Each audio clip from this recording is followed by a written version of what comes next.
को पथरा दिया और उसको क्रोध भरी निगाहों से उससे पूछने लगे कि देख, इस समय ना तू अंदर है और ना बाहर है, इसलिए दरवाजे पर कभी खड़े नहीं होना चाहिए। या तो अंदर ही आ जाओ या बाहर चले जाओ। अगर दरवाजे पर खड़े रहोगे तो वहां पर खड़े रहने से आपकी बुद्धि कुंठित होती है। कुछ लेन देन दरवाजे के अंदर बाहर ही करना चाहिए, दरवाजे पर नहीं करना चाहिए। कथा निवेदन कर रही है तो पहला वरदान पूर्ण हो गया कि हाँ, ना मैं अंदर हूँ ना मैं बाहर हूँ, ना अंत वही ना दीवानक्तम। दूसरा वरदान क्या था? ना मैं दिन में मरूं ना मैं रात में मरूं।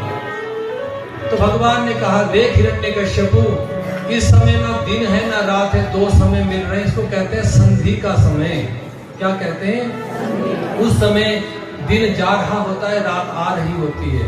ना दिन होता ना रात होती है। न अन्यस्मादपि चायुधै। कहा कि कोई बात नहीं प्रभु, दो समय मिल रहे हैं, ना दिन है ना रात है, लेकिन मैंने वरदान प्राप्त किया है कि ना मैं अस्त्र से मरूं ना मैं शस्त्र से मरूं। भगवान ने कहा कि तू चिंता क्यों करता है, इसलिए तो हम सिंह बन करके आए हैं। ये देख हमारे नाखून, ये ना अस्त्र हैं ना ये शस्त्र हैं। ना भूमौ मृत्युल नाम्बरे। कहा कि मैं भूमि पर नहीं मरूंगा। कहा कि तू दहली पर है, तू भूमि पर भी नहीं है, ना ही तू आकाश में है, तू मेरे घुटनों पर है। सारे वरदान गिना दिए। अंत तो गत्वा हिरण्यकश्यप फिर अट्टहास करने लगा, कहने लगा, महाराज जी मैंने वरदान प्राप्त किया है कि मैं 12 महीने में किसी महीने में नहीं मरूंगा। अब भी आने वाला एक महीना, हाँ, हर 12 साल के बाद उसको क्या बोलते हैं? 13वां महीना। ये जो 13वां महीना होता है ना, ये भगवान ने स्पेशल जो है हिरण्यकश्यप के लिए बनाया था। किसके लिए बनाया था? हिरण्यकश्यप के लिए बनाया था। कहा कि ये तेरे लिए ही महीना बनाया है।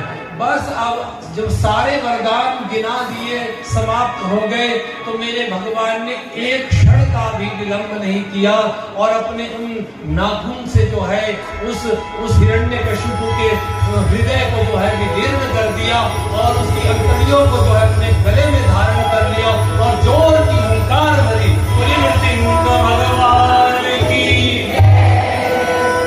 आज इस धराधाम का पाप जो है मेरे भगवान ने तत्क्षण उस सभा में समाप्त कर दिया।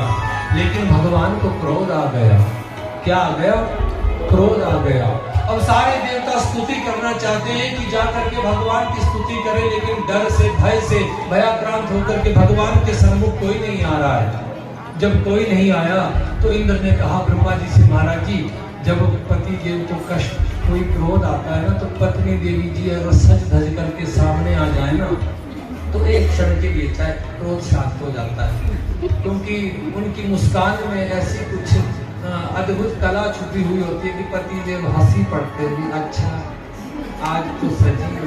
तो क्या किया कि चलो वैकुंठ जाओ और वैकुंठ से लक्ष्मी जी को कहो कि भगवान को बड़ा क्रोध आया, उसको शांत करो। लक्ष्मी जी आई और क्या लिखा भागवत में? लक्ष्मीं प्रेषयामास ब्रह्मावस्थितमन्तके। लक्ष्मी जी को बुलाया गया और लक्ष्मी जी जैसे भगवान के सामने आई तो नरसिंह भगवान ने क्या किया? क्रोध में हुंकार भरी। लक्ष्मी जी ने तो दूसरी सांस वैकुंठ में जाकर के ये मेरे लिए नहीं हो सकता, मेरा लाड़ा बिल्कुल नहीं हो सकता। और जैसे ही दूसरी सांस वैकुंठ में जाकर के ली ना अम्मा, तो फिर क्या हुआ? फिर सुनो, फिर क्रोध तो शांत कौन करे? फिर जो है ब्रह्मा जी ने एक युक्ति अपनाई, एक साधन किया कि भगवान के कोप को यदि कोई शांत कर सकता है तो वो केवल और केवल कौन है? प्रहलाद है। प्रहलाद को सामने लाया गया और जैसे ही प्रहलाद पर मेरे भगवान की दृष्टि गई तो मेरे भगवान ने प्रहलाद को अपने अंक में धारण कर लिया और अपनी जीवा से प्रहलाद को जो है चाट रहे हैं, प्यार कर रहे हैं, दुलार कर रहे हैं और प्रहलाद जो है भगवान के अंक में भगवान के साथ क्रीड़ा कर रहा है। ऐसा दृश्य देख करके सब देवता जो है गदगद हो रहे हैं।